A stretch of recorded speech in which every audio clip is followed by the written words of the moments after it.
Hello everyone, can you hear me at the back? All clear? It seems so. Okay, let's get this show on the road. My name is Bob Delaland. I'm Head of Corporate Affairs for Sydney Ports, and I'm part of a very small team given the privilege of organising this event. So I hope you've enjoyed it so far. So welcome to Australia, welcome to Sydney, and welcome to the 37th Midterm Conference of the International Association of Ports and Harbours, which we call the IAPH. And a very warm welcome also to Australia's Acting Prime Minister Warren Truss, who joins us today to officiate this event.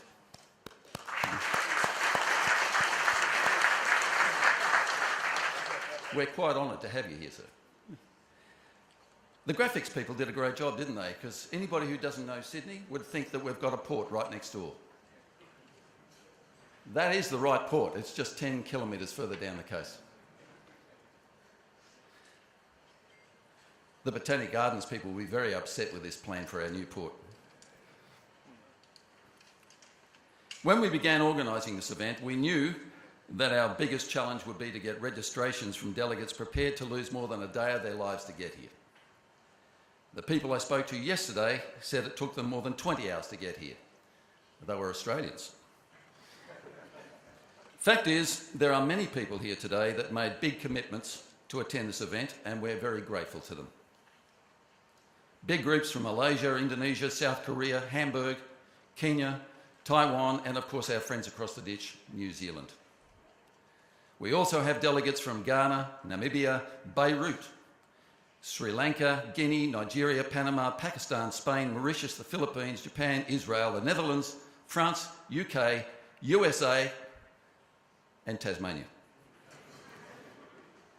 Many of our international guests may not be aware that Australia was populated by Aborigines for about 50,000 years before we came along just 200 and a little bit years ago. And out of respect for the traditional owners of this vast island continent, we always acknowledge that custodianship at the beginning of speeches or conferences, seminars, no matter where they're held in Australia. The land upon which we are now meeting belong to the Gadigal people of the Eora Nation, and today, right now in fact, you are to be welcomed to this land by an Indigenous Australian who has a highly regarded career in dancing, musicianship and as a cultural educator. He performed during the Sydney 2000 Olympic Games opening ceremony, the World Youth Day, and for the Millennium broadcast, he sat atop the sails of the Opera House and played the didgeridoo. Ladies and gentlemen, please make welcome Matthew Doyle.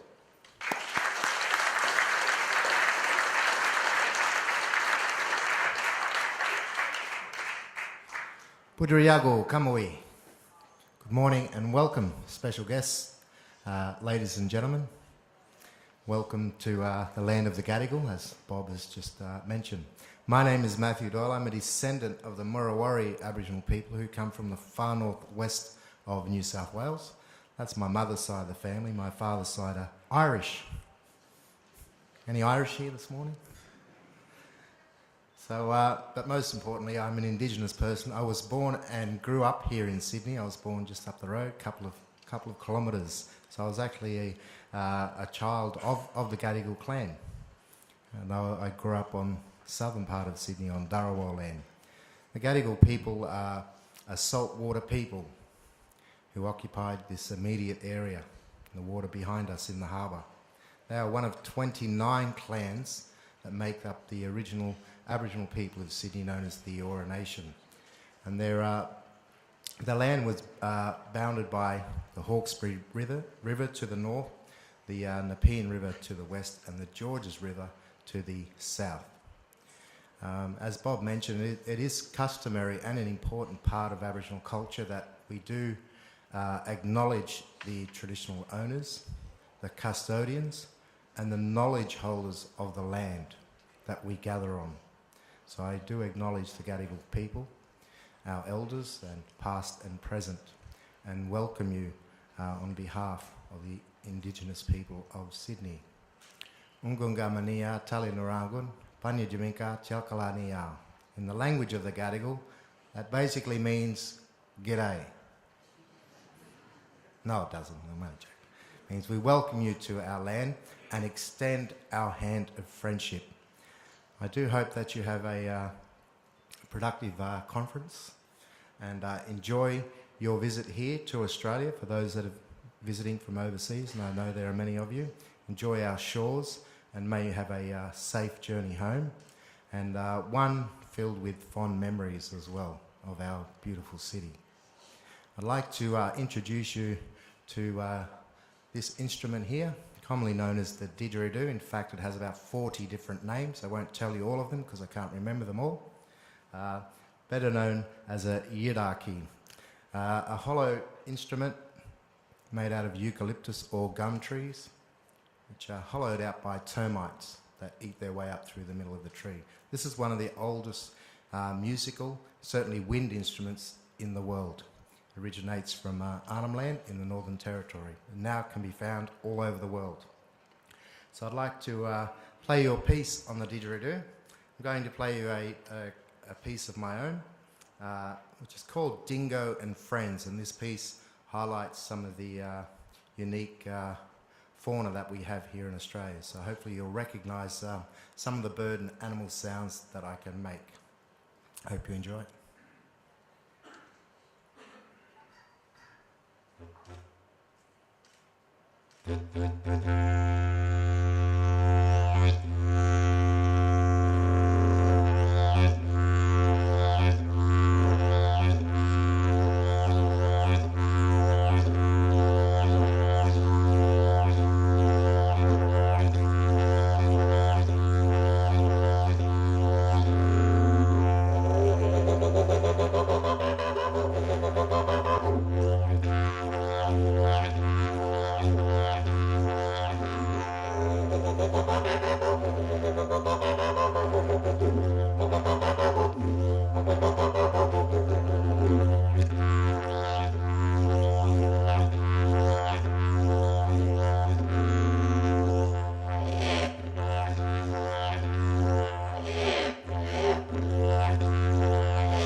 Thank you very much. Thank you very much, Matthew.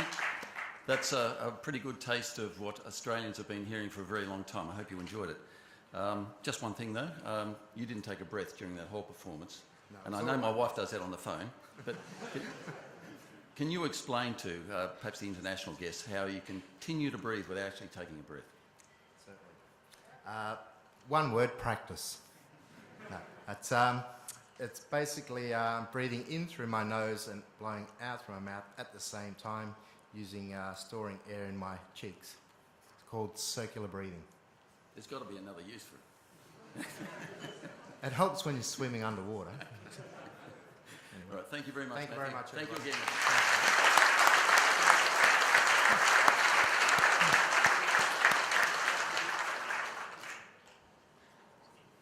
There is an IAPH conference somewhere in the world every year. Last year, the Port of Los Angeles hosted the World Conference, and Ali Baker and Geraldine Nats, who made that so successful, are with us today. Of course, we're hosting the midterm conference. Some of you might find it interesting that there hasn't been a midterm conference or a World Conference in Australia for 20 years. So we're very lucky to have one. And next year, it's Hamburg's turn, and we'll be hearing from their team tomorrow on what they are planning for their event. Can I indulge you just a little about the IAPH? Simply put, it is the voice of the global ports community, and it has been for nearly 60 years. Today, its membership represents more than 200 ports in 85 countries, and these members together handle well over 60% of the world's seaborne trade and 80% of the box traffic. The IAPH is a non-profit, non-government organisation based in Tokyo and has consultative status from 5 United Nations specialised agencies and 1 intergovernmental body. This status enables the IAPH to represent the views of port operators at international forums and promote and enhance and protect the interests of the global industry as a whole. Over the next 2 days, you'll be hearing from no less than 19 speakers with a focus on port automation, port planning, investment, the drive towards larger box ships, and there will also be 2 very interesting keynote addresses. The first, you'll hear this morning on the Panama Canal expansion. Quite a story. We've all been reading about it for about 8 years, so it's coming to a close. The second is tomorrow morning, the fascinating story of the raising of the Costa Concordia by the salvage company responsible for this incredible feat. As mentioned earlier, we have a very special guest with us today. He is a 3rd-generation farmer. He's a very proud Queenslander. He is a former member of the Trade, Minister for Trade, he's a former Minister for Trade under the Howard government, so he's very comfortable with this environment here today. He is leader of the National Party. He's the Minister for Infrastructure and Regional Development. He's the Deputy Prime Minister, and this week he's the acting Prime Minister while the Prime Minister is in North Asia negotiating trade deals in Japan, China and South Korea. Please welcome the Honourable Warren Truss.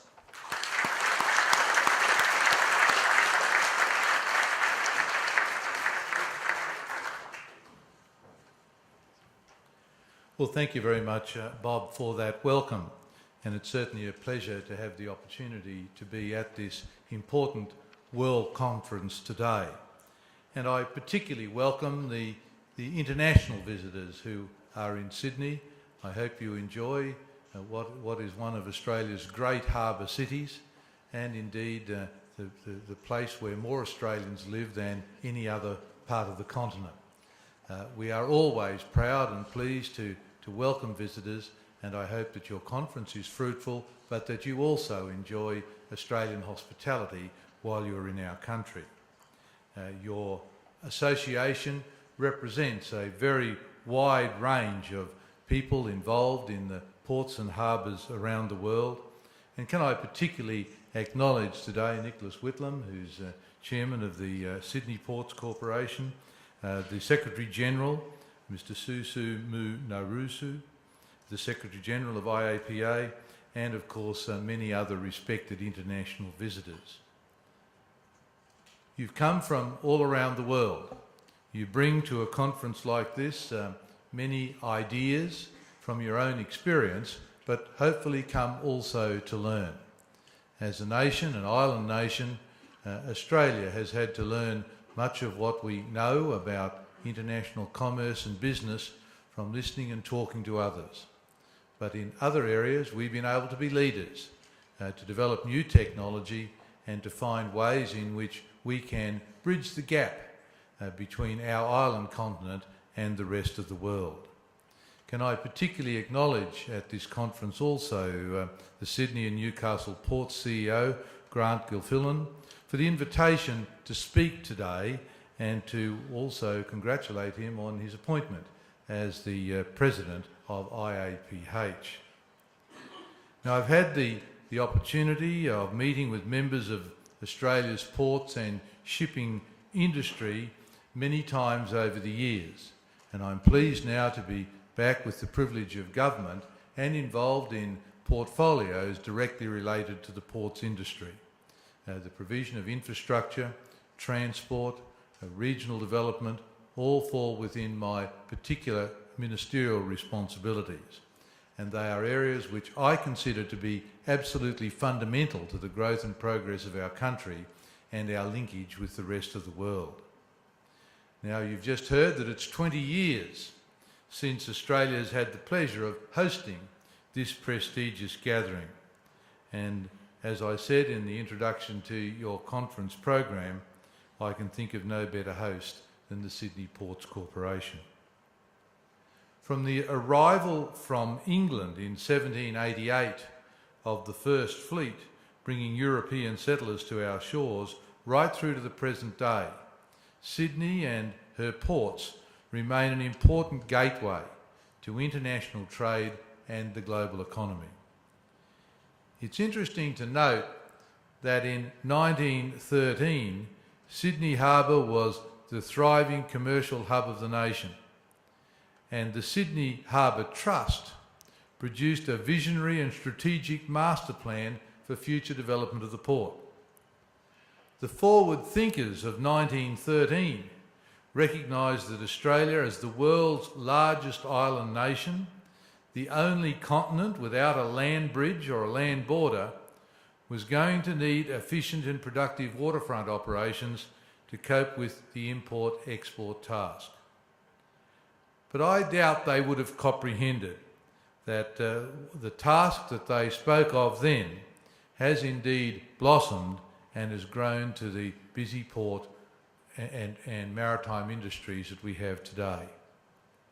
The coalition government's message to the global trade community is that Australia is most definitely open for business.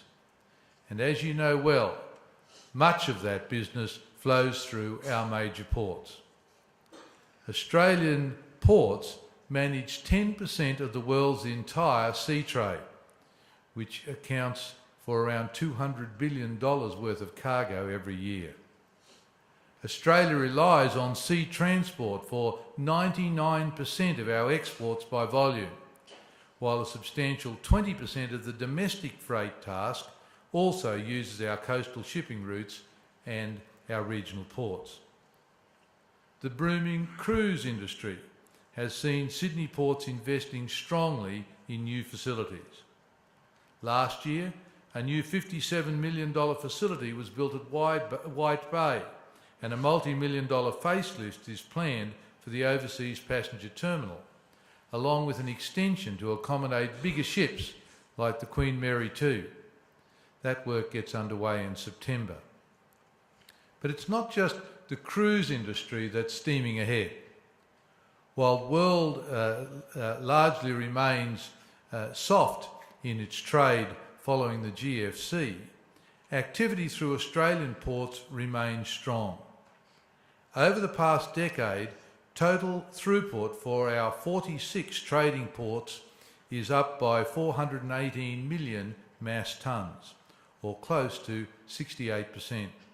Total international cargo handled by Australian ports increased last financial year by just over 9% by value. Latest two-way trade figures are due to be released this month, but for the year ended June 2012, it totaled $625 billion Australian, around 43% of the nominal GDP of our country, and up more than 9% on the previous years. Obviously, free trade agreements, which are currently the topic of discussion with our biggest trading partners in Northern Asia, will do nothing more than continue to boost those trading numbers. As we open up export opportunities, make our own doors more open to imported products, clearly the task of our ports will become even more important.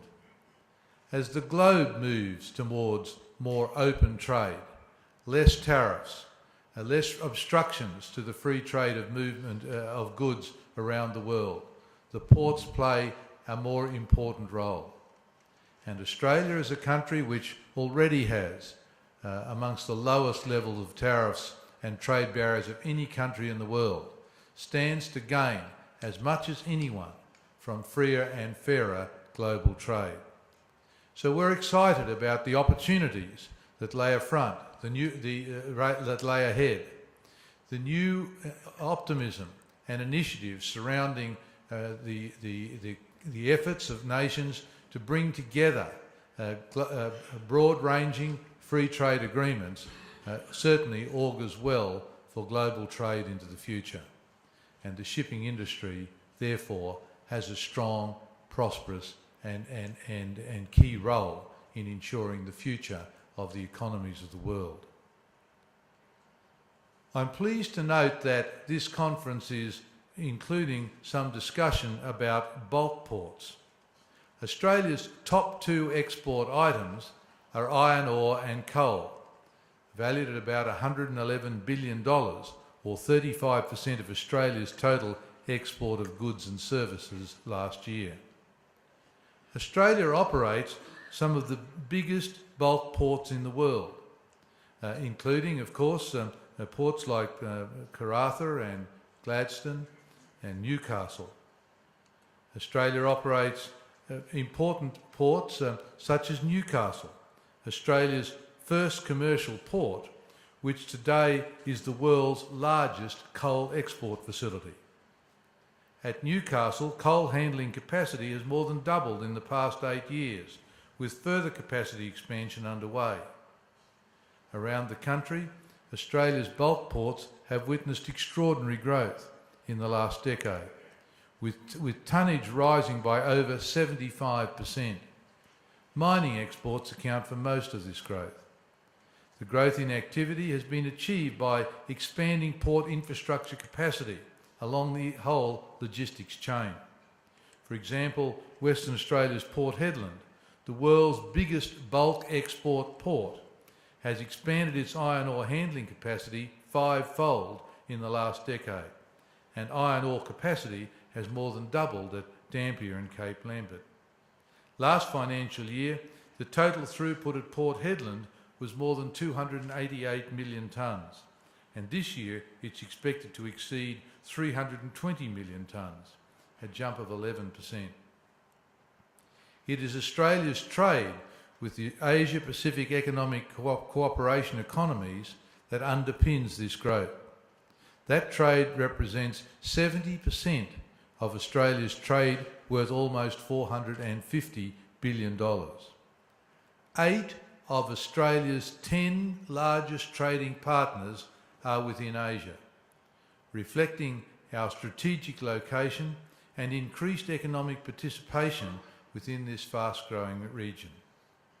China, Japan, the United States and the Republic of Korea are the nation's top 4 trading partners, and they have been so for several years, although the order of their priority has changed a little. I think their dominance of our trading relationship is set to continue. Our biggest container ports here in Sydney and in Melbourne and Brisbane have also experienced strong growth over the decade, mainly in imports. Sydney's up 75%, Brisbane up 72%, Melbourne up 62%, rates well above GDP growth over the same period. Importantly, our container ports have also seen improvements in multi-factor productivity of about 20% over the last decade, well above economy-wide productivity performance, which has actually declined slightly over the same period.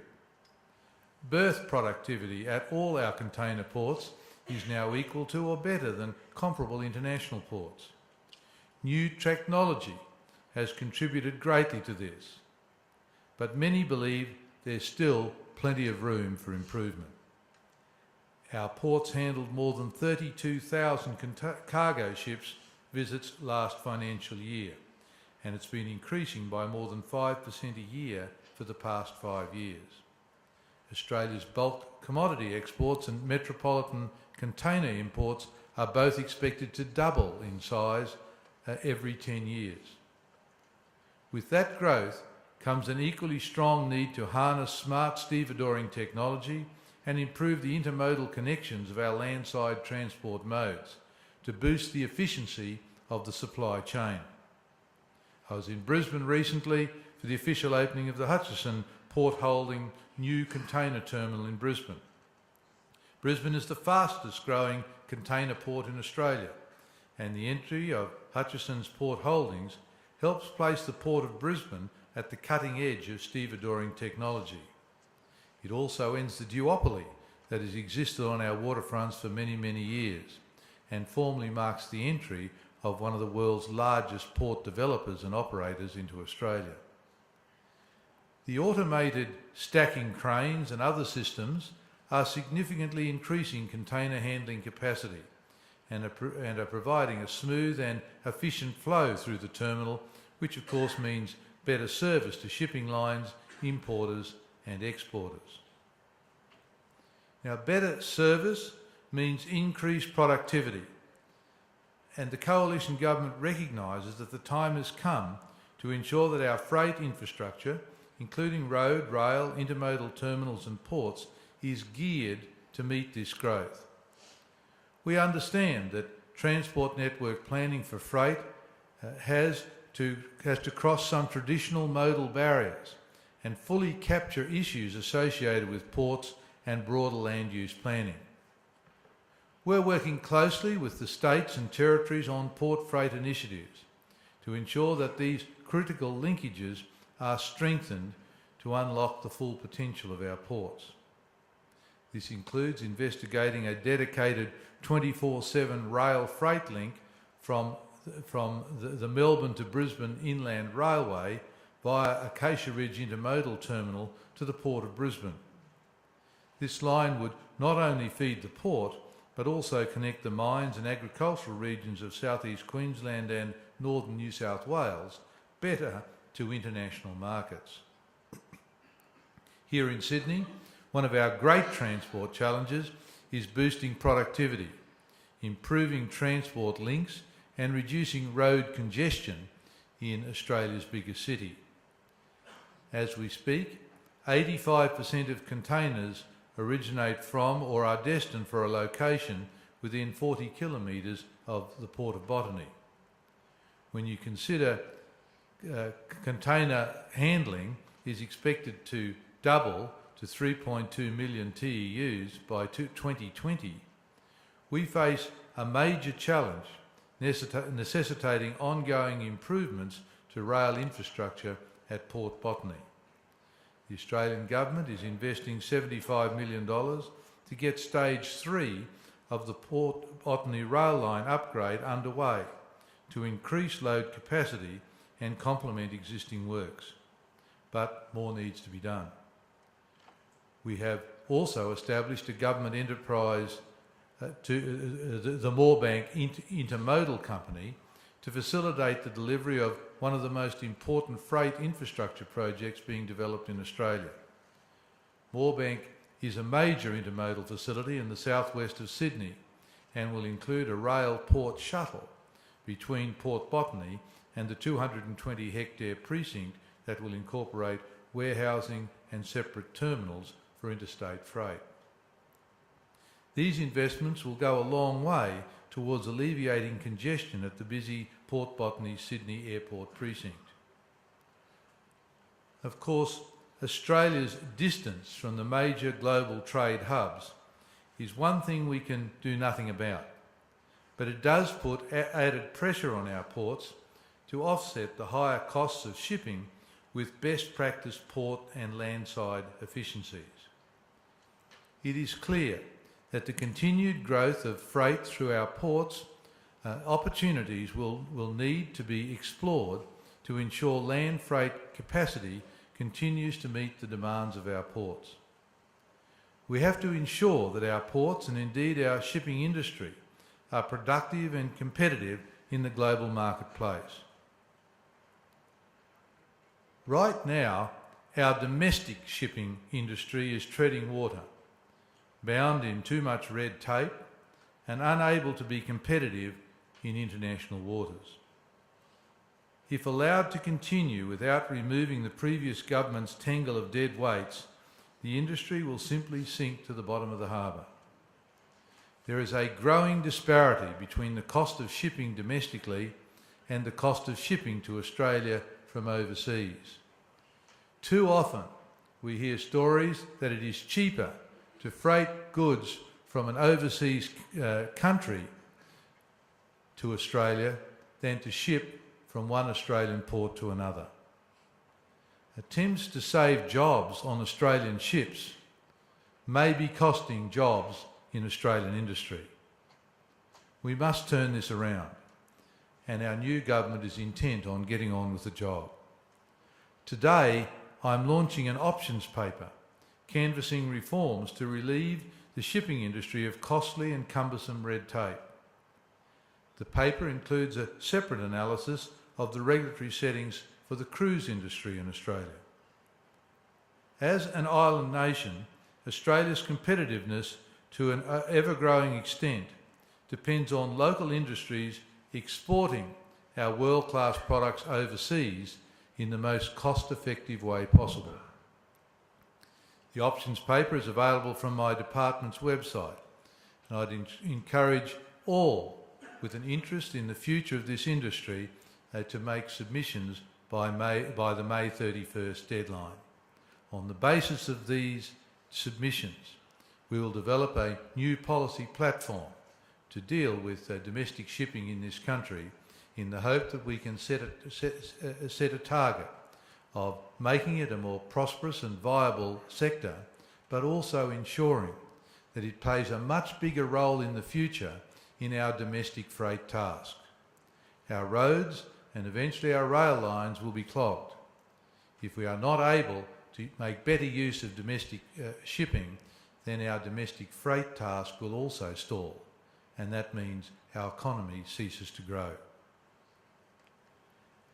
In closing today, can I acknowledge the joint work that has been undertaken between governments, port authorities and industry in this country. This work has been crucial in encouraging long-term thinking and sharing of best practice and performance information to drive the development of efficient, safe ports fed by seamless landside supply chains. Much of what we've achieved in Australia has been learnt from observing best practice around the world or from the global participants who invest in our industry. Conferences of this calibre are an excellent ideas factory for local and international stakeholders to share their experiences and contribute to finding the best solutions. So I thank you again for the opportunity to speak to you today, and it is certainly my very great pleasure to declare the 2014 International Association of Ports and Harbours Mid-Term Conference officially open.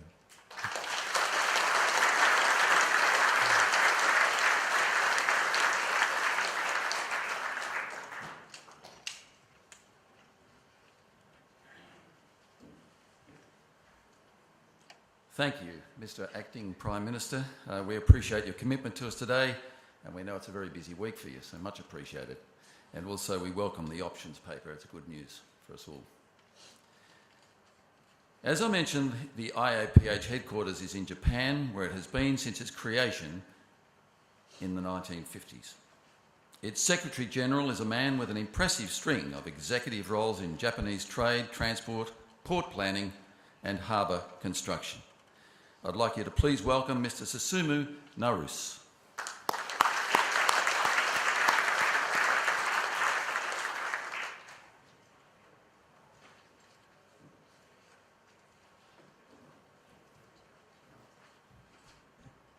Thank you very much, Bob, for kind introduction.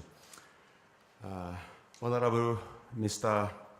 Warren Truss, Deputy Prime Minister of Australia and Minister of Infrastructure, Mr. Grant Gilfillan, CEO Sydney Ports and Port of Newcastle, distinguished guests, ladies and gentlemen.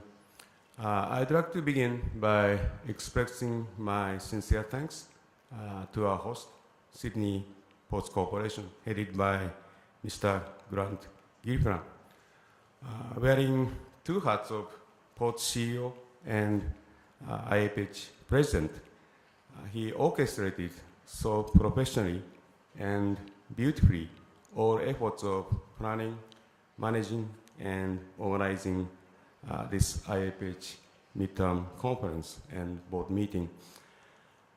From the standpoint of IAPH's administrative matters, this Sydney conference will be long remembered as a cornerstone in nearly 60-year history of IAPH.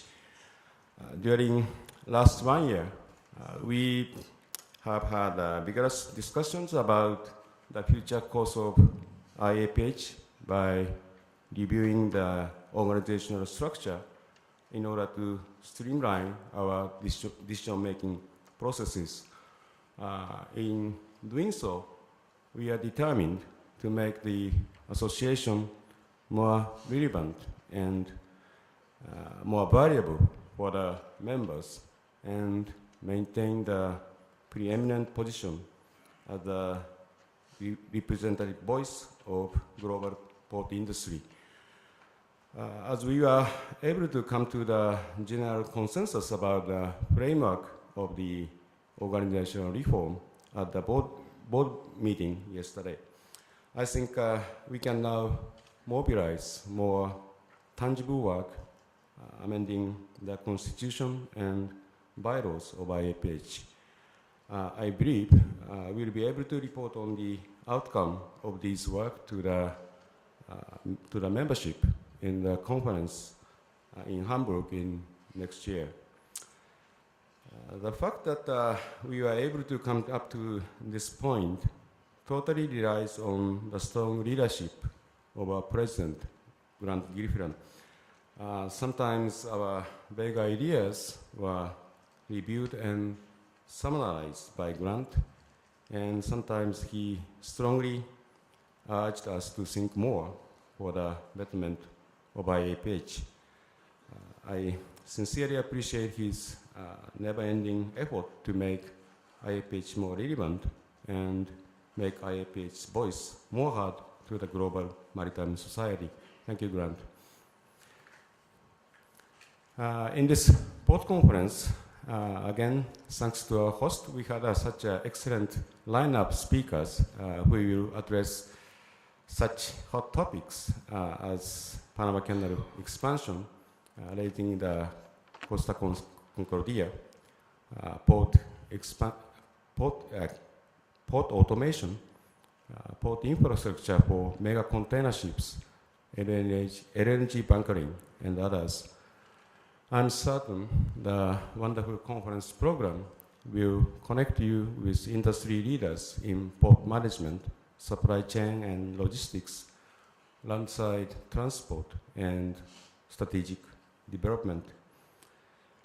In addition to that, we can enjoy excellent social programs and an informative port tour in this great port city.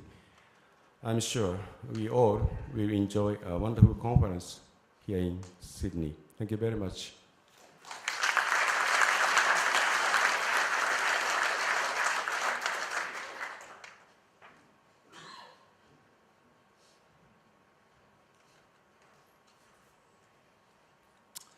Thank you, Susumu, for your kind words. Susumu touched on the future direction of the IAPH, and that is largely being driven by the new IAPH President, Grant Gilfillan, who, as you said, Susumu, is now CEO and Director of Newcastle Port Corporation as well as the Sydney Ports Corporation. Before joining Sydney Ports, Grant worked in Africa, the Middle East and Europe as a Senior Vice President, Managing Director and General Manager for DP World. And prior to this, he served as Director of Operations for P&O Ports Australia and New Zealand and as Managing Director of CSX World Terminals in Australia. In an earlier life, Grant was a mining engineer and mine manager in the New South Wales Hunter Valley and northwest of Western Australia, so he fully understands the wonderful smell of coal dust in the morning. After a long international career, he now calls Sydney home. Please welcome to the stage Mr. Grant Gilfillan.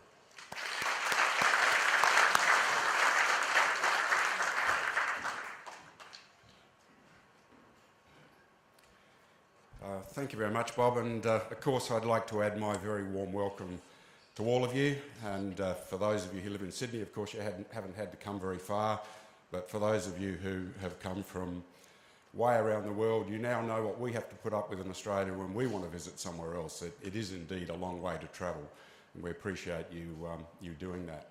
We feel very privileged and pleased to have you here. We know there are a lot of conferences on in the world, and you have choices, and at this particular juncture in our history, there's a lot of pressure on all of us financially to look at what we can afford to do. So the fact that you have chosen to come to Sydney, we very much appreciate.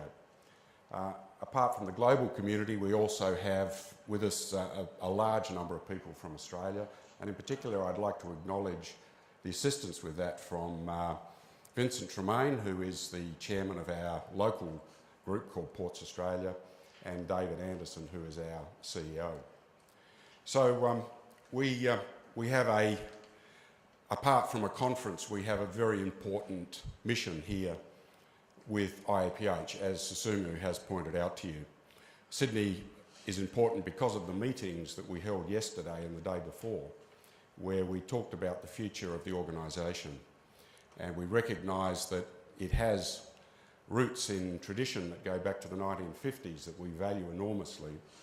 But today we need to have a voice. We need to have a voice that's heard much more loudly by the global ports community. So our mission at the moment is to find ways to energise our executive team, our leadership team, and to support the Secretariat in the work that they do. And in Sydney over the last 2 days we've made some terrific progress in that respect. And for those of you who are members of IAPH who made the journey here, both for the conference and for those meetings, I thank you so much for coming and lending your support to that process that we're going through. We think this is a pretty good conference we've put together. Bob's already outlined a couple of the highlights that we have, but if you've read through the program, you'll see that we're touching on quite a number of topics that are extremely relevant to all of us in the ports industry. We are talking about automation, and automation has to be a way of the future. Cost of labour is becoming extremely high, but also if any of you have worked in a container terminal, you will appreciate that the types of equipment that operate do at times injure our employees. So automation shouldn't be viewed as a negative thing that takes jobs away. It should be viewed as something positive that relieves employees from these risks and enables them to be assigned to other types of work. One of the topics that particularly interests me, or one of the sessions, is this bigger and biggest. That's the way we're heading in our industry. Everything's getting bigger. Ships are getting bigger. There's an expectation that terminals will be able to cope with those. And the Deputy Prime Minister, of course, mentioned some of the things in Australia that we have that I won't say we're proud of, but we certainly recognise that the size of ports and the size of industries we have around coal and iron ore are extremely important to Australia. I don't want to steal Roger Johnson's thunder. He's giving a paper, I think, I'm not sure if it's today or tomorrow, but it's on biggest, and it talks about Port Hedland as the iron ore port. And Roger was telling us the night before last that he put a record through for one sailing on a high tide, because it is a tidal port up in the northwest of Western Australia. Tides of about 7 metres, so they have to depart the ships on high tide. And they move 1.111 million tonnes on one tide. Gives you an idea of what we're talking about when we're talking about getting very, very big. So I hope that you will enjoy the conference and enjoy the networking in particular. I again thank my very close friends and colleagues in Ports Australia for so strongly supporting this and coming along and making the international delegates feel so welcome. And as I said a couple of nights ago at a welcome cocktail function, for those of you who have come here from overseas, there's two things I'd like you to take away and back to whoever it is that you are responsible to in your business. And that is that IAPH is a great organisation that really has value, and you got a lot out of IAPH and the conference here. And secondly, that you really enjoyed Sydney, and it's a place that you would recommend everybody to come and visit. Thank you very much and enjoy the conference.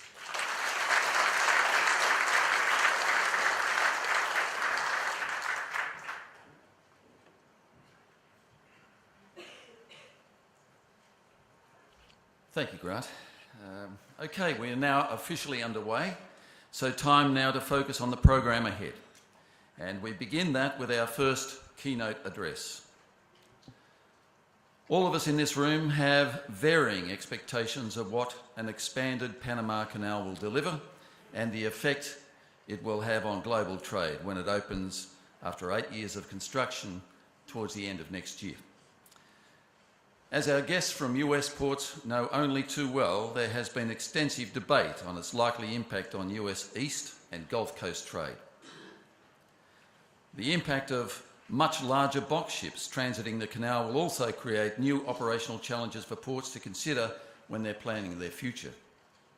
What is certain is that the doubling of capacity on this 100-year-old link between the Atlantic and Pacific Oceans will change the way the world's shipping lines plan their global routes. For the Panama Canal Authority, it's a very exciting time. Despite a big, ish overrun, which I think the Panama Canal Authority disputes, and a little bit of a glitch in the timing earlier this year with the halt to work, the expansion is now back on track for an official opening, as I said, towards the end of next year. One man very keen to see the first new Panamax ship pass through the locks is engineer and Panama Canal Authority spokesman Lewis Ferreira. Lewis will present for about 30 minutes, after which hopefully we'll get a chance. We're running a bit late, so maybe over morning tea we'll get to ask a few questions. We'll see how we're going. This is Lewis's first visit to Australia, so I'd like you all to please make him feel very welcome.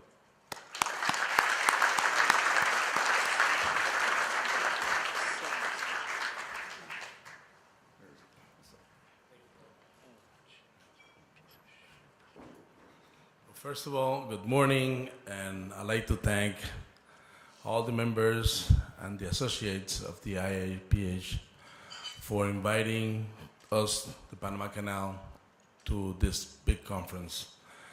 I also want to deliver some words out of the administrator of Panama Canal, Mr. Jorge Quijano, to thank him for letting us and considering us into this big port conference. And also I can hope and I can see that your next convention of the IAPH can be done in Panama once we open the new canal, okay? And that's probably going to be next year. Okay, so let's talk about the expansion. I'm going to give you an update, more or less, of what's going on and why we engage into this big project. This is more or less our routes, okay? Everything happens all over the world, and it goes through the Panama Canal to deliver all the cargo and all the goods that you need to trade and move around, okay? So don't feel bad that you are here in Australia. It's a beautiful place, where you still use the Panama Canal in order to move some goods, okay? But everything happens in the Panama Canal. We are located right here in the middle of the Americas. I call it the belly button of the Americas. And we can move all the trade that comes from Asia into the East Coast of the United States, Europe, and vice versa. So, we are making things change in different ports. especially the United States East Coast, all the ports have been rehabbed because of the Panama Canal expansion. We're going to be able to move big ships through the Panama Canal, and those ships is going to go into the areas that are needed. We recently had a visit from Vice President of the United States, Joe Biden, and he confirmed that 35% of the cargo that goes into the United States passes through the Panama Canal. This is the Panama Canal in 1914. That's the type of ships that run in those days. And if you can see, the cargo was coming into the hulls of the ship. Okay? That was a canal that was made for in those days. But that changed. 100 years after, this is the Panama Canal today. Okay? You can see the ships, which are much bigger. The cargo is more frequent, larger, and it comes in a different things that we call containers and, as we know it, TEUs. Okay? But we have a little problem. The ships are getting bigger. The cargo is much, much larger, and it's not fitting through the Panama Canal. If you can see, from the wall of the canal to the hull of the ship, you have 10 inches. That's not very much. But I can assure you, we have very good pilots in the Panama Canal.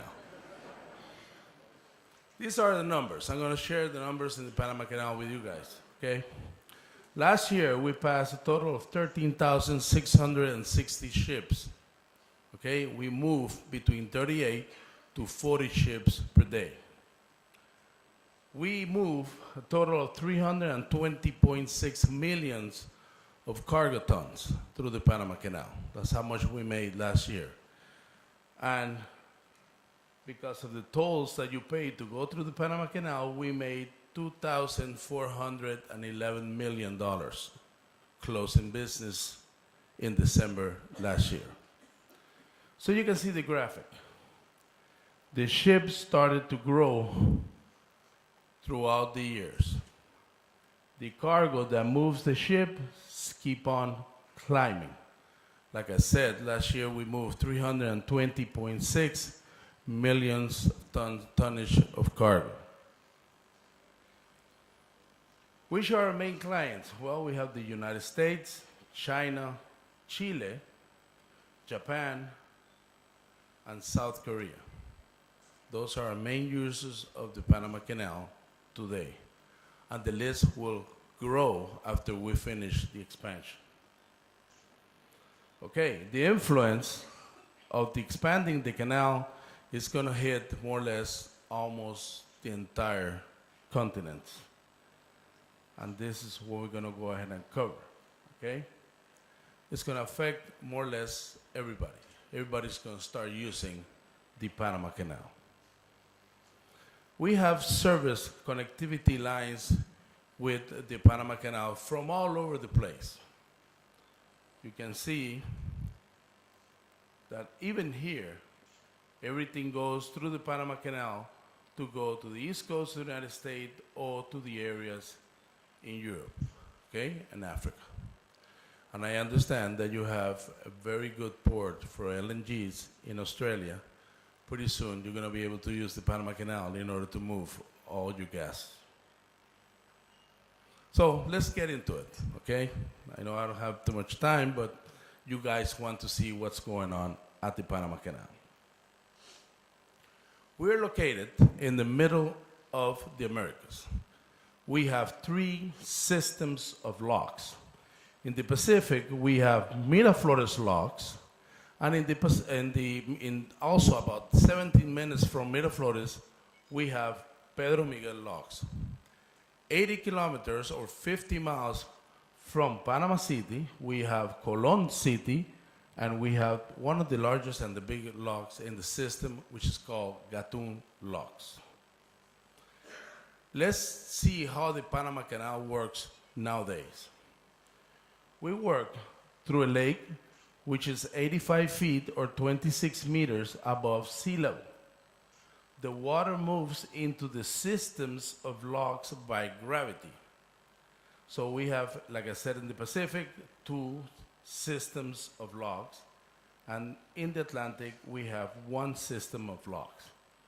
The water comes from a river called Chagres, and his affluent, that's the one who flows into the system so we can keep the lake going. It used to be one of the biggest man-made lakes in the world until they made the Hoover Dam, and they created Lake Mead. We use 52 million gallons of water every time we put a ship into the lock to do a transit.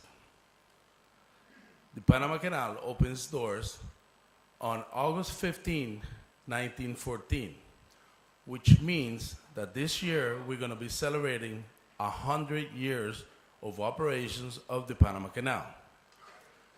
And from right now, I'm telling you, you guys are invited to celebrate with us in Panama.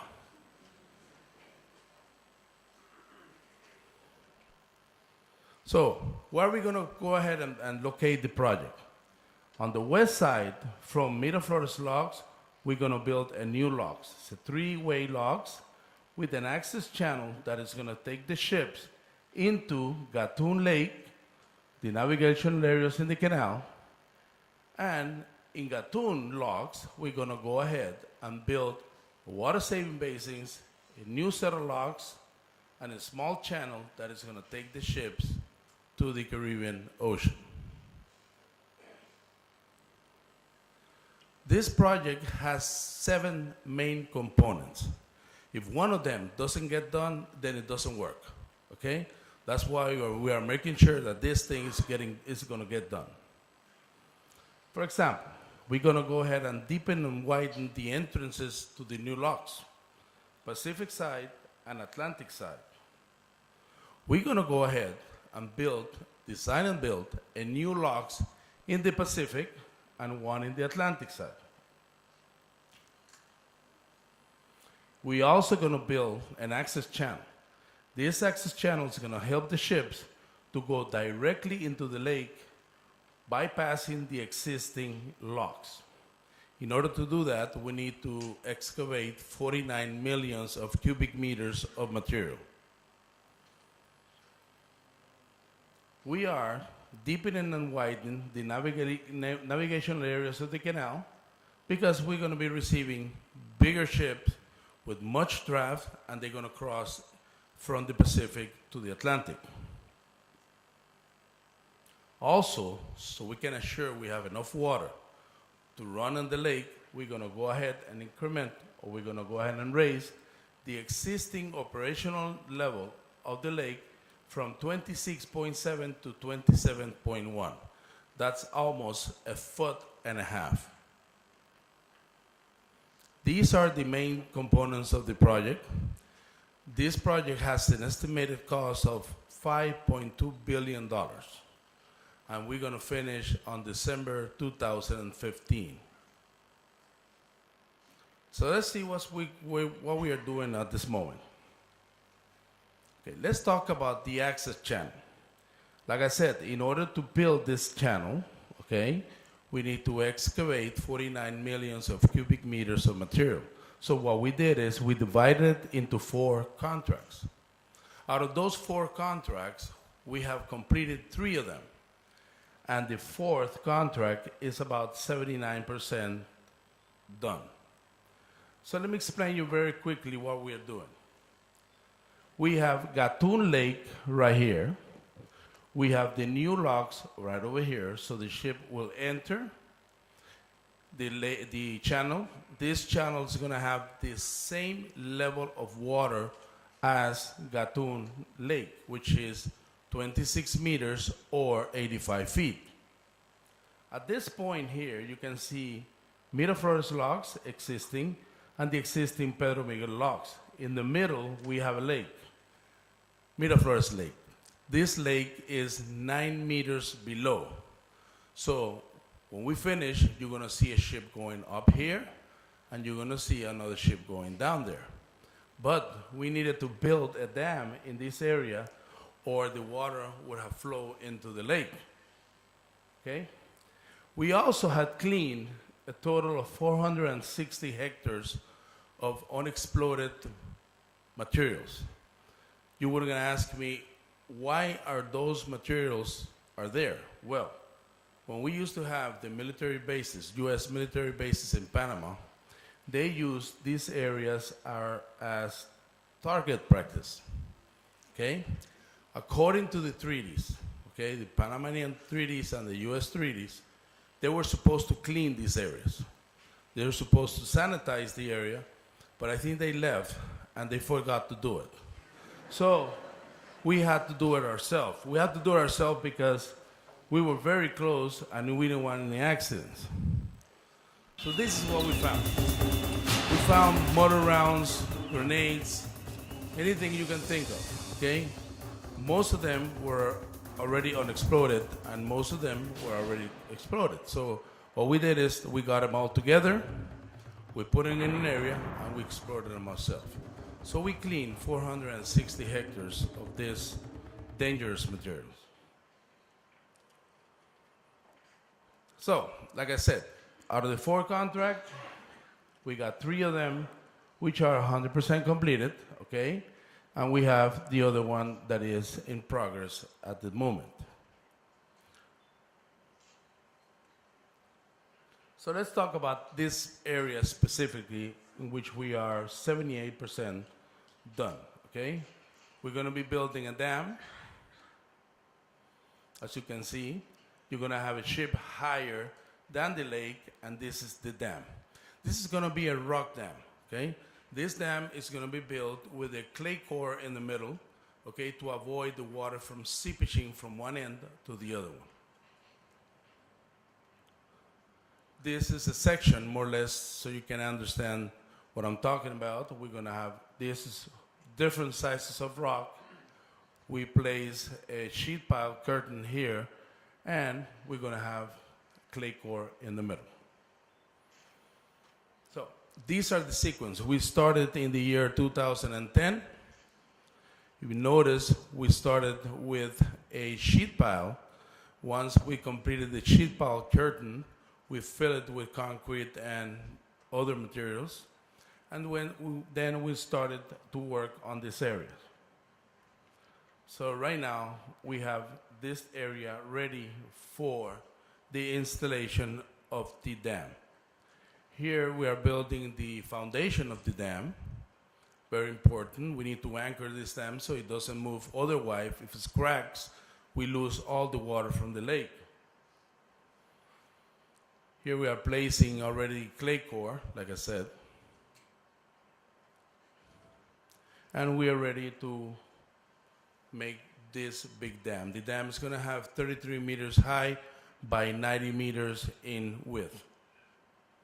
It's a 2.3 kilometers in length of a dam. So this is what we have, okay? That's what we have done so far. We have cleared the area. So by the time it finishes, we're gonna have a ship in the canal, we're gonna have a dam in the area, and the other ships will pass through Miraflores Lake. Okay, so let's see what we're doing about drying excavation and dredging work. The Pacific side entrance, we awarded this contract to a company, a Belgian company called Dredging International. They removed more or less about 8.7 millions of cubic meters of material. They had all kinds of dredge, cut and suction dredge, and we were lucky in order to get one of the biggest and the largest dredge of the world. We call it the D'Artagnan. That job was 100% completed. In the navigational areas of the canal, we're doing that with our personnel and our equipment. We didn't want to pass this risk to any contractor. And the reason for that is because we are dredging while the ships are going through. The ship has to go. We can't stop the canal to do any work. So we are about 86% completed, and we're working very hard on this matter. In the Culebra Cut, or the Gaylor Cut, which is the narrowest place in the Panama Canal, we have completed that portion. As you can see, we have expanded the area, we dredged to make a good draft, and we completed that portion. While we were doing this navigational expanding area, we found this situation. We have the prism of the land area was very, very close. So if you can see here, it's kind of a little bit unsafe to pass through ships through this area. So what we did is we decided to remove this island. This island was named De Lesseps Island in honor to the first person who wanted to build a canal in Panama. So we decided to remove it, and we did. The island's not there anymore. Now the area is wider and bigger, safer to pass other ships. And this is what the islands look like. We started on April 2009. So by December 2009, this is what was left of the island. All the materials that was here, we placed it back into the area where Orchid Island was. And because we got all kinds of complaint about you took away the island that belonged to the name Fernando de Lesseps, what are we going to do about it? I said, well, this island here, Orchid Island, since all the material was here, we placed it on the back, we're going to call it Orchid de Lesseps Islands. We have to make things easier for everybody. So these are the equipment that we have been using, to dredge. This is an old equipment since 1926, still running in the Panama Canal. And this is a new cut and suction dredge. And these are the other type of equipment that we're using to do this work. In the Atlantic side, we have done the same thing. We deepened and widened the area, like I said. We awarded this to a company called John Denol. John Denol walked in there with 5 dredges, cut and suction dredges, all kinds of dredges. They broke their own records in dredging, and the job is completed, okay, 100%. So the entrance is already ready to receive the big post-Panamax ships. So let's get into the locks design. Very short. Okay. That's the conceptual drawing.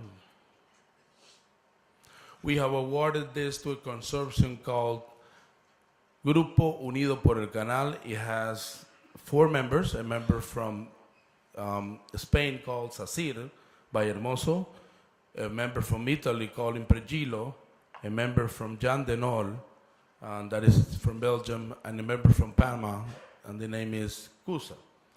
The job is 87%. We have already gotten them to work after we have sat down and negotiated. So they're working back into the area. So let's see what we're doing. We're gonna make a lock that is bigger than the existing one. This is the existing lock. This lock has 1,000 feet in length by 110 feet wide. And the biggest ship that goes through here, we call it the Panamax, okay? That Panamax is moving between 4,000 to 4,500 containers. The new locks is gonna be much bigger than the existing one. It's called the post-Panamax locks. This lock has 1,400 feet in length by 180 feet wide. And the biggest ship is gonna be the post-Panamax, which is gonna be moving between 13 to 14,000 containers. These are the structures that we're building right now. You can see the walls, the culverts, and the ports where the water is going to come out to raise and lower the ships. The gates on these locks are going to be rolling gate or sliding gates. This lock is not going to use the locomotives that you can see on the existing locks. It's going to be using tugboats instead. This locks is going to have water-saving basins, okay?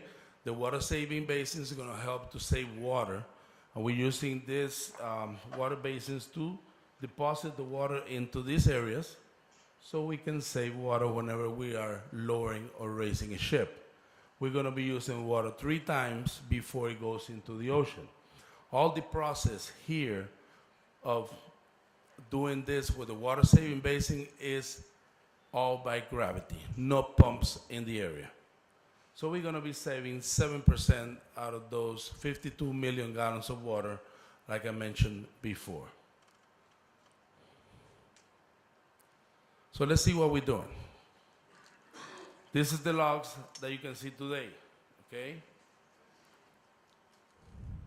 That's what it's going to look like when finished. These areas is the areas that we're going to start to use whenever we began the work. This area was excavated by the U.S. back in 1939 when they wanted to build a 3rd set of locks, but they had to stop it because Second World War. So by the year 2010, we went in there and we started to dry up the area because we're going to use this area as the water-saving basin and this area over here where we're going to build the locks. We are in 2011, we started the excavation and we dry up the area for the water-saving basin. We worked on the structures of the canal, new canal, as you can see, and by year 2013, we had more structures constructed. 2014, we have the structures almost ready to receive the post-Panamax. These are the structures, more walls. That's the culvert where the water is going to go through and feed the water into the chambers.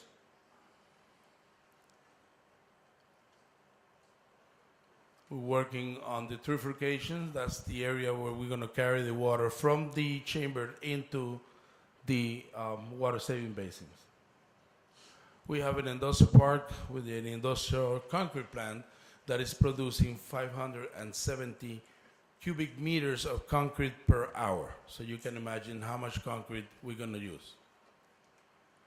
We also have our industrial crushing plants. And also in the Atlantic side, we're building a new locks. Like I said, this is what it looks like. So whenever we finish, this is what we want to look like. This was an area that also the U.S. had in mind in building a 3rd set of locks. By the year 2010, we cleared the area and we began the excavation in 2011. By 2013, this is what we had, and today, this is what you can see. So it's taking a shape as a locks.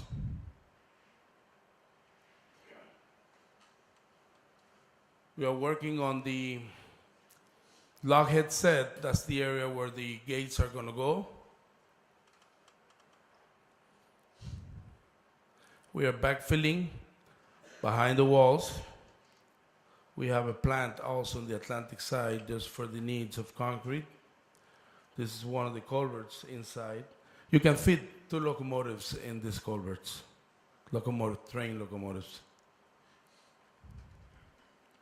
The valves for this project are being manufactured in South Korea by a company called Hyundai Shamo Industries. We have received all the valves and its components already in Panama, and we are started to construct this valve systems. The gates are being manufactured in Italy, okay? By a company called Shimulai. We need a total of 16 gates. Each gate weighs approximately about 3,800 metric tons. That's how we built the gates. We built it by section, and then we put them all together like Lego, okay? And Finally, we get a gate like this. We constructed a dock in order to unload these heavy gates in the Pacific and also in the Atlantic side. Performing the placement of the gates in this manner in a dry And condition I will affords present you us this a little longer bit time so you to can complete see what should have how been we're going to install these gates. The transports we will use Okay. will allow us safe movements with necessary precisions down to millimeters.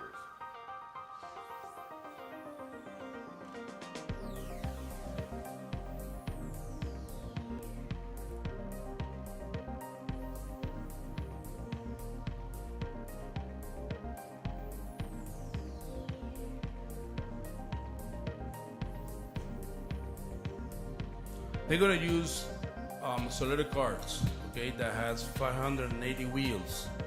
And those wheels can turn 360 degrees. And we go in there and we start sliding those things inside.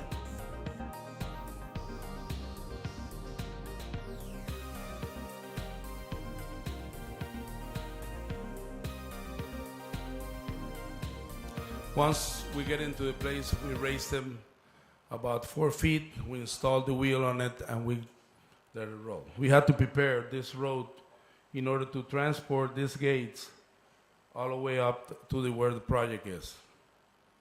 This is a picture where the gates got in, the date. That's what the gates look like.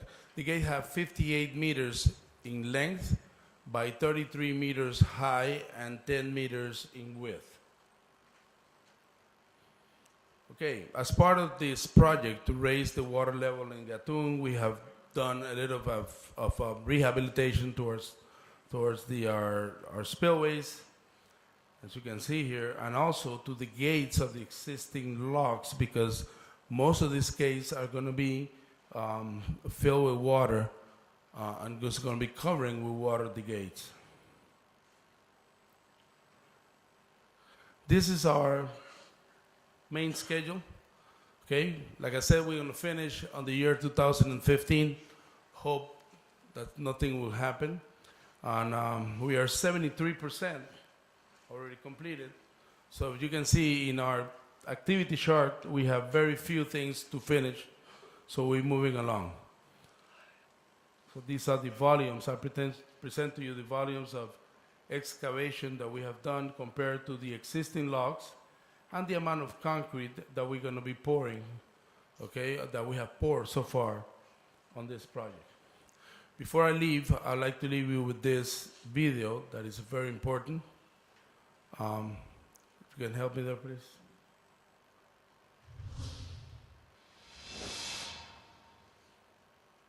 Touch it again. The Panama Canal is motion.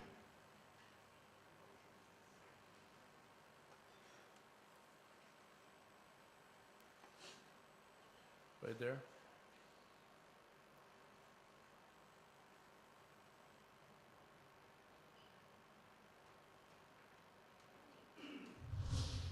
Touch it again. Here.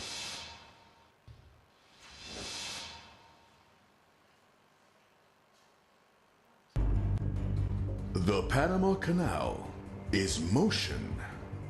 From north to south and south to north, every morning and every night of the year, there are people in motion.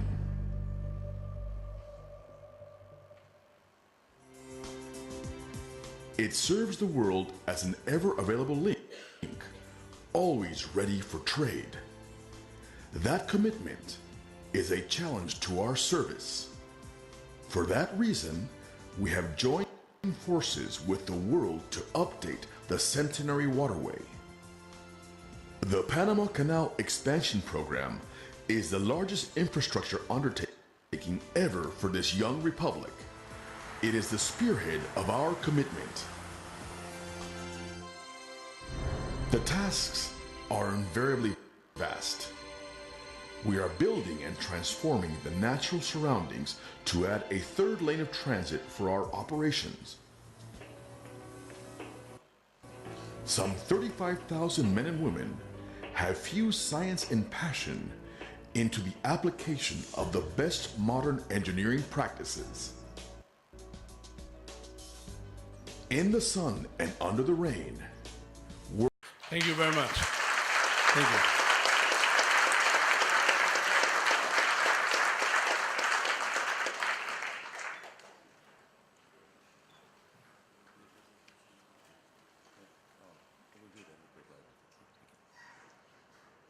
I think you'll all agree we've learned something about the Panama Canal that, even despite all my reading prior to this conference, I had no idea just how big a project it was. So thank you very much for that presentation. Very interesting.